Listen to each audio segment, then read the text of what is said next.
In the village of Lindås, in the Swedish county of Småland, you'll find the Stenberg Flygt factory. Seen here in 1969, this was one way of reaching the factory, with the company's own Cessna aircraft using a landing strip in the middle of the factory site. The company had been taken over in 1968 by the American multinational ITT Corporation. The history of Flygt begins in 1901.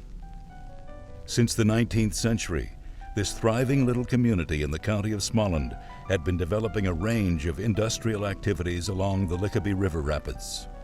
Peter Alfred Stenberg first came here in 1901 and took over a derelict engineering workshop and foundry.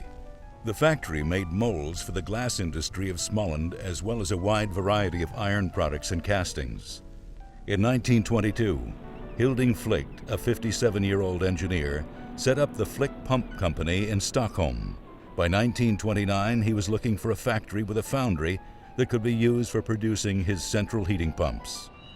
An advertisement in one of the national newspapers in 1929 put Hilding Flygt in touch with the Stenberg brothers, and production of Flygt pumps then began in Lindås.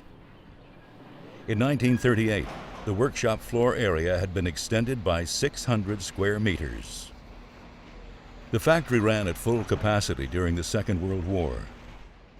The assembly of a vertical central heating pump, a major innovation, was unveiled in 1933. Before delivery, the pump was painted by hand and the rating plate was then fitted. Sixten Engelson, the chief engineer in Stockholm, seen here with the Stenberg brothers in Lindås, succeeded in designing a reliable, electrically driven dewatering pump. Production of this pump began in 1948. With its simplicity and reliability, the submersible dewatering pump revolutionized the task of draining construction sites and mines in all corners of the world. The Bibo range of pumps grew rapidly in sizes. The two B200L pumps seen here each have a capacity of almost 10,000 liters per minute. The emergence of the submersible drainage pump marked the beginning of successful export activities. A worldwide distribution network was developed, using the company's own subsidiaries and independent agents.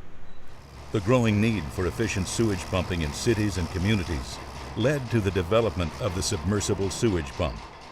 This development was undertaken in 1956 by the design department in Stockholm. In terms of numbers, sewage pumps became the biggest Flygt product group. In the Lindås factory, the new owners invested in expanding the production facilities. This included upgrading the foundry and building new assembly workshops and stores. Modern production methods were introduced. A new electric motor workshop was set up to enable Flygt to produce its own electric motors. The millionth sewage pump was produced in 1995. As we once departed Lindås in our Cessna in 1969, today we fly over an international success story, founded in equal measure on the entrepreneurship of the Småland region in particular, and on Swedish inventiveness in general.